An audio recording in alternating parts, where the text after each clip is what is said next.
তিন ধরনের ঘরে আপনার মেয়েকে ভুলেও বিয়ে দিবেন না। অনেক সময় বাবারা টেনশন করে থাকেন যে আমার এত কষ্টে এবং এত কষ্ট করে এই সন্তানটাকে বড় করেছে, এই কন্যা সন্তান যাতে করে এমন একটা ঘরে যায় যে ঘরটার ভিতরে সে শান্তিতে থাকতে পারে, সুখে থাকতে পারে, তার লাইফটা যাতে করে হ্যাপিতে ভরপুর হয়ে যায়। এই ধরনের চিন্তা ভাবনা অনেক বাবা মা করেন। হযরত আলী রাদিয়াল্লাহু তাআলা আনহু যখন তার খেলাফত কাল ছিল তখন তিনি তার সিংহাসনে বসা ছিলেন। এমন সময় এক ধনী ব্যক্তি এসে আলী রাদিয়াল্লাহু তাআলা আনহুকে জিজ্ঞেস করেছেন, হে আলী, আমি আমার কন্যা সন্তানকে নিয়ে একটু টেনশনে আছি, কোন ঘরে কিভাবে কোন ঘরে বিয়ে দিলে আমার মেয়েটা সুখে থাকতে পারবে, শান্তিতে থাকতে পারবে। এই কথা যখন হযরত আলী রাদিয়াল্লাহু আনহুর কাছে জিজ্ঞেস করা হলো, হযরত আলী রাদিয়াল্লাহু আনহু কিন্তু খুবই বিচক্ষণ ব্যক্তি ছিলেন। নবীজি সাল্লাল্লাহু আলাইহি ওয়াসাল্লাম তার ব্যাপারে অনেক প্রশংসা করেছেন। হযরত আলী রাদিয়াল্লাহু আনহু তাকে বলে দিয়েছেন যে তিন ধরনের ঘরের ভিতরে তুমি তোমার মেয়েকে বিয়ে দিবে না। এজন্য আমরা যারা মেয়েকে বিয়ে দিব এই তিনটা জিনিস ফলো করার চেষ্টা করব। নাম্বার 1, এক নাম্বার হচ্ছে হযরত আলী রাদিয়াল্লাহু আনহু বলছেন যেই ঘরটা মহিলারা পরিচালনা করে সেই ঘরে আপনি আপনার মেয়েকে বিয়ে দিবেন না। কেননা একজন মহিলা আরেকজন মহিলাকে দেখতে পারে না।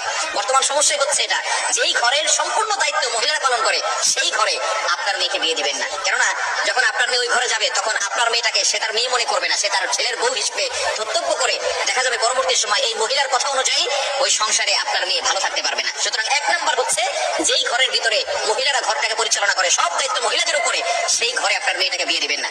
শুনুন, পুরুষরা কিন্তু সমাজের ভিতরে এবং ঘরের ভিতরে অশান্তি সৃষ্টি করে না। মহিলারাই দেখবেন মহিলাদেরকে দেখতে পারে না। দেখবেন আপনার একজন ভাই আছে, একজন বোন আছে, আপনার মা দেখবেন আপনার ভাইটাকে এবং আপনাকে বেশি মহব্বত করবে, কিন্তু বোনটাকে বেশি একটা মহব্বত করে না। মাছ রান্না করলে মাছের মাথাটা ছেলেটাকে দেয় আর মেয়েটাকে মাছের মাথাটা দিতে চায় না। এই যে মা তার মেয়ের সাথে মানবিক ভাবে আচরণ করে নাই, সে মা তার মেয়েটাকে ছোট করে দেখতেছে। ঠিক তদ্রুপ ভাবে সব ক্ষেত্রেই দেখবেন দাদিরা বিশেষ করে নাতিদেরকে বেশি ভালোবাসে, নাতিদেরকে বেশি ভালোবাসতে চায় না। নারীদেরকে আল্লাহ তাআলা রেসপেক্ট দিয়েছেন, কিন্তু একজন নারী আরেকজন নারীকে দেখলে সহ্য করতে পারে না।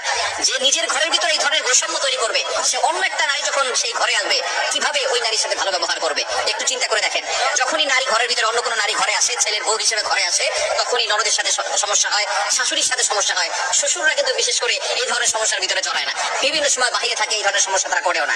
এই জন্য অবশ্যই যেই ঘরটা নারীরা পরিচালনা করে সেই ঘরের ভিতরে আপনার মেয়েকে বিয়ে দিবেন না। এটা অবশ্যই যাচাই বাছাই করে তারপরে আপনার মেয়েটাকে বিয়ে দিবেন। দ্বিতীয় নাম্বার, হযরত আলী রাদিয়াল্লাহু আনহু বলছেন যেই ঘরে মহিলাদেরকে রেসপেক্ট করা হয় না, সম্মান দেওয়া হয় না, মর্যাদা দেওয়া হয় না, ওই ঘরে বিয়ে দিবেন না।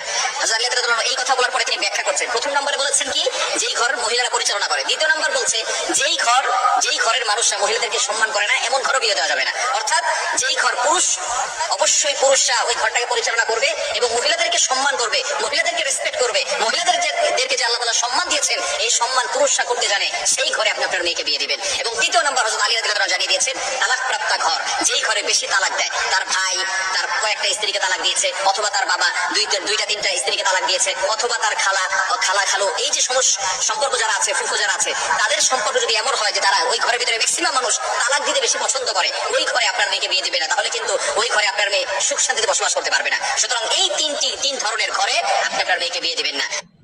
নবীর